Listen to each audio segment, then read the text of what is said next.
This is Johnny Cycles. Merry Christmas and Happy New Year. С наступающим Новым годом моим русским зрителям. Welcome to my top 10 plays from 2024. It's been a great year. It's been my first year making videos for this website, and learned a lot, had a lot of fun. Posted a lot of videos, played a lot of games. Almost posted my entire first novel, The Podkind.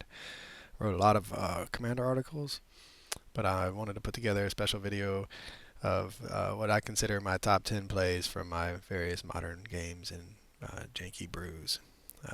So I really hope you enjoy it. Let me know in the comments what you think, and I'll see you at the end.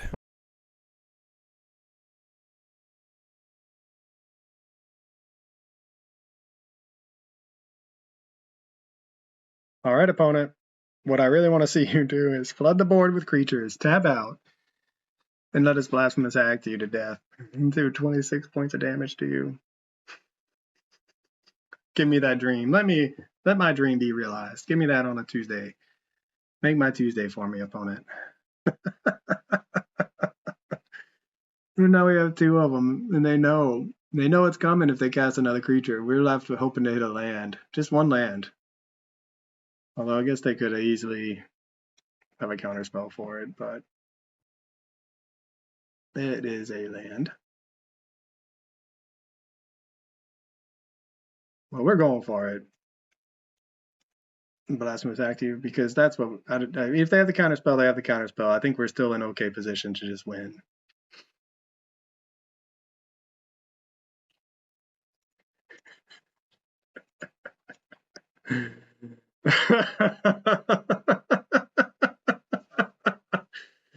Yes, we have done it again. Blasphemous act, wreaking havoc upon our blue-white affinity opponent.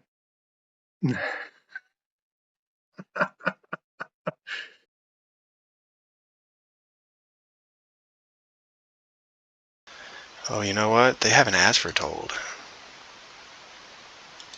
I kind of want to play that, just because we have yet to play anything off of Tiny Bones.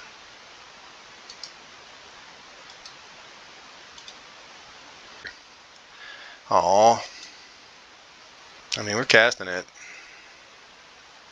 We're not going to be able to take very much advantage of it. I don't understand. Do I need to tap the mana first? There we go. Thank you. It's like, I know this cannot be the right thing. It can't be that counterintuitive. I just had to click it.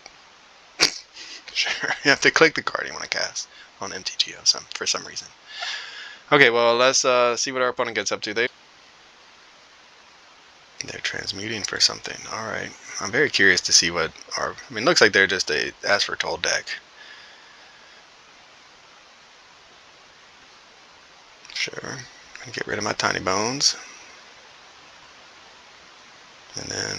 So we have an Ask for Told, and they have an Ask for Told. Joke's on you, opponent. We happen to have a 1-drop. Cast with Ask for Told. This is the best thing I've ever seen. Tiny Bones, baby. Got us an Ask for Told. That's the first card you've gotten. So what I'm really curious about is, so if we can cast the Greater Gargadon from their graveyard, man, the Bowmasters would be good, with the Ask for Told after we hit with Tiny Bones. If so, that would be one of the more epic wins that I have ever witnessed. We're going to find out.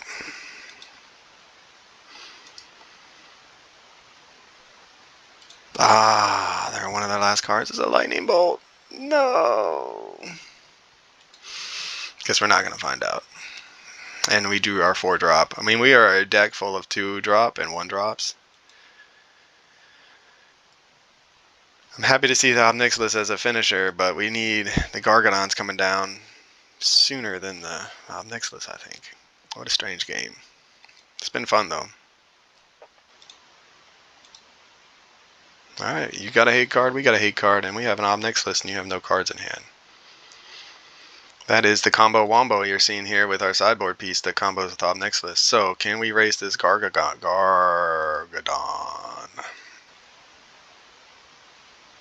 So they're removing some time counters. They're trying to race. They know they're on a faster clock now. And then no mana was spent, so they're taking 5, and they're gonna die. What a game! I don't think our opponent saw that one coming.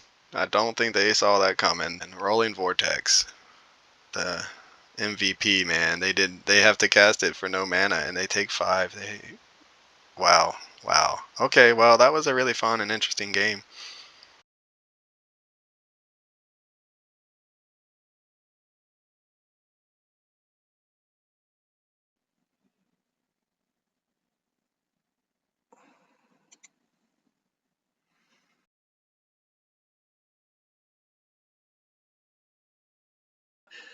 Nice combo. So exiling a number of black cards from your hand, and then you gain life. That's beautiful. All right, here we go. One time. All right, we have another option here. We're gonna cycle this. Do we get it? Souls of the Lost, one time for the epic comeback. And it's a Souls of the Lost! It's a Souls of the Lost! We got there! Are you kidding me? Are you kidding me?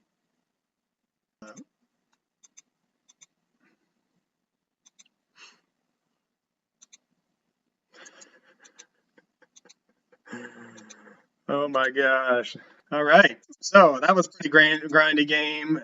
We saw the power of Souls of the Lost. We saw the power of Footfall Crater. Our opponent did all kinds of really fun, sweet shenanigans, gained a bunch of life, drew a bunch of cards, and we needed one draw, and we were able to use Footfall Crater to cycle to find the Souls of the Lost and Footfall Crater to give it haste and trample. So thank you. It's just how we drew it up, folks.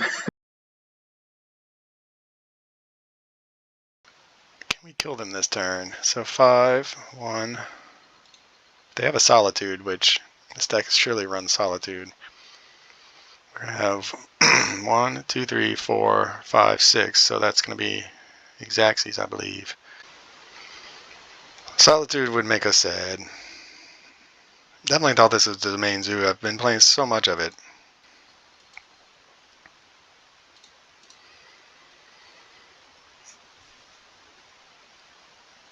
And they screw.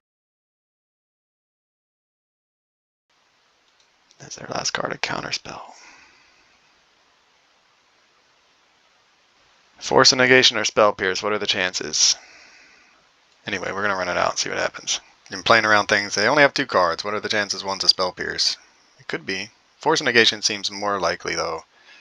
And they're going to draw, trying to dig for something.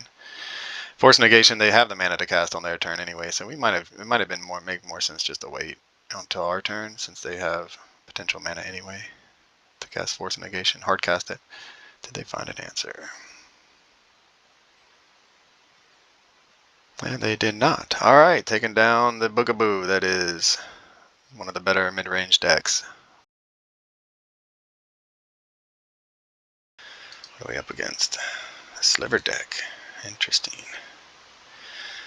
Well, they might be scooping it up here after we resolve this Glorybringer.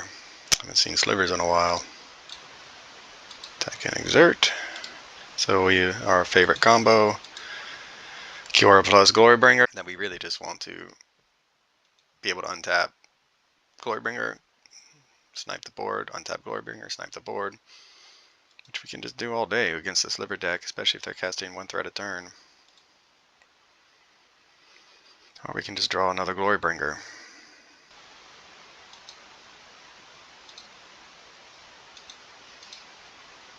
Yeah, I mean, they're so far behind. They're getting, anything they cast is getting destroyed.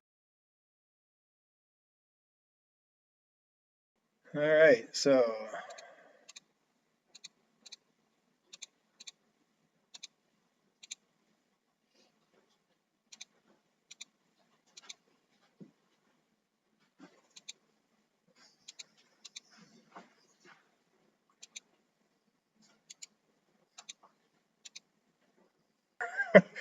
I like how when this happens, I'm just quiet when I should just be going, yes, destruction. P refusing to scoop. Good for them. Going down to 2. Do they have a 1 mana answer to my Emrakul? And he scoops it up. The flawless victory. Now I can be happy and excited about it. Just how we drew it up. The combo was in our hand. We hit the lands and we hit the Blood Moon just in time to ensure that our opponent couldn't do anything and just win on their turn 3 to give us the hasty Emrakul. And it is a flawless victory against Amulet Titan, one of the best decks in the format. I love it. That is exactly how we drew it up.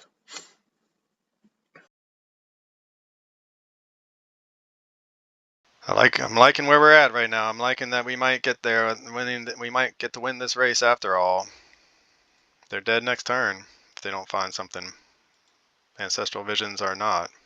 The uncounterability of things might be coming back to haunt our opponent a little bit. Impulse digging. Alright, well, that's one of their better draws if they don't have an answer. Looking for that fatal push. Gonna go get a land. Okay, well, it looks like our opponent's dead. They're tapped down. We have a Mistcutter Hydra. It's true they could cast Subtlety. That is one way they could get out of this. To bounce the Shivan Devastator. This baby Hydra is going to be a 4/3, and that leaves up Lightning Bolt in case they have a Subtlety.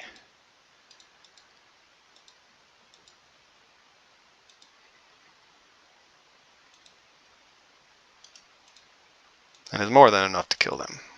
Alright, and we fought through it. They didn't have the answers. Our Hydras got the pressure. Game 1, they lived their dream. We got there in Game 2 on the back of some serious pressure with some Veil of Summer backup.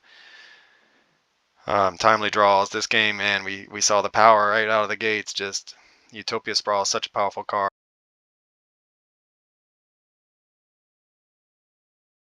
So next turn we have the dream coming around to Galta and do 12 to their face, and the dream of Galta make this guy a 12/2. So just I don't know, ramp some more opponent. Primal Command.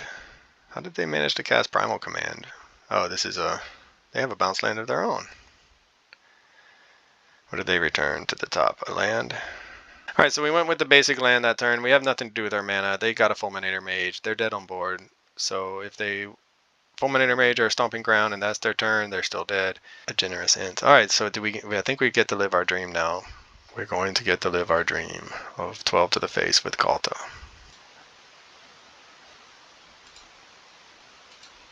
The double dream. It's a double dream. We got the Belligerent Yearling and the Terror of the Peaks win.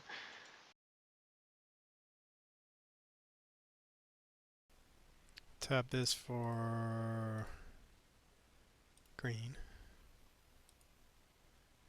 Go get another Amulet of Vigor.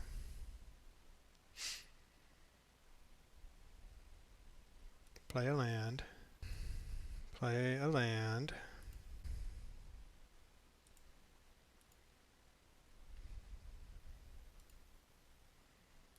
Play a land. 10 mana.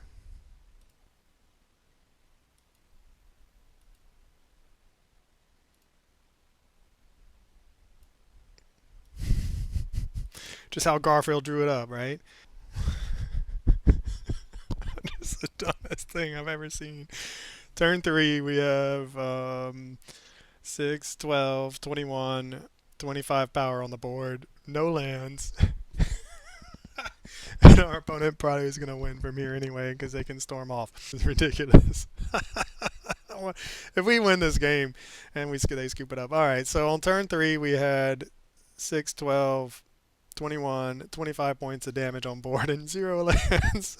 There's no lands.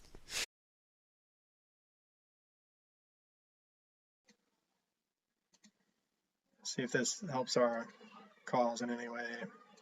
I mean, our opponent kept 7.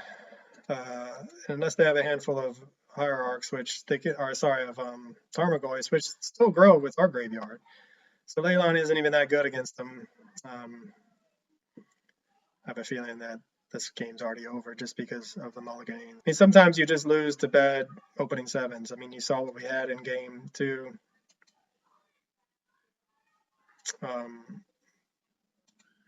Hierarch, at least is something we can cast that advances our board. And even then, I'm not sure what we get with the card. We could get the Tormod's Crypt to target ourselves if they play a bunch of Goyfs. Who knows? All right, so what we'll do is we're going to fatal push this, and assuming our opponent has nothing in their 4-card hand to follow this up, what we'll do is play the Karn next turn, get the Tormod's Crypt, shrink the Goyfs. What we'd really like to see here are 2 Goyfs from our opponent. Let's go ahead, play all them Goyfs. Hey, it's another Goyf. Hey, it's another Goyf. All right, that's what we wanted to see, folks. We are 1 land away from getting an Emrakul.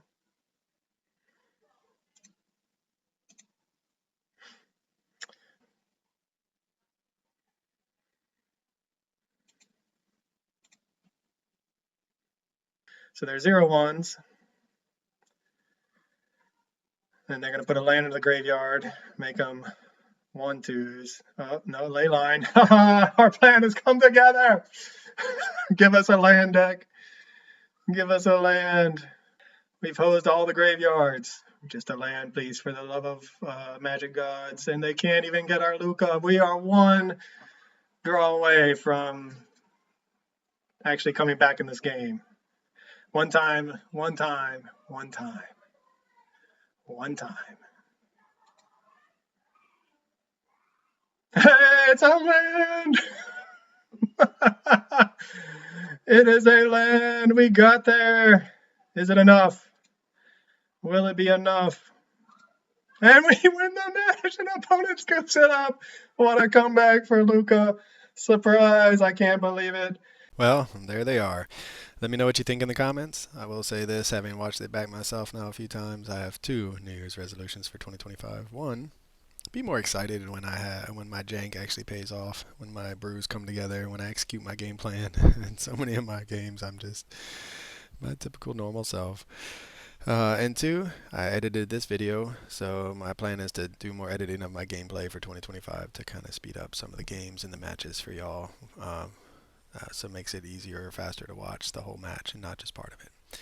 Anyway, let me know if I ranked them wrong. Let me know which ones you think might have been in there, should have been in there. And I really appreciate everyone who's watched my videos, read my content, commented, subscribed. Couldn't do it without y'all. Everybody counts. So as always, this is Johnny Cycles. I'll catch y'all in the next one.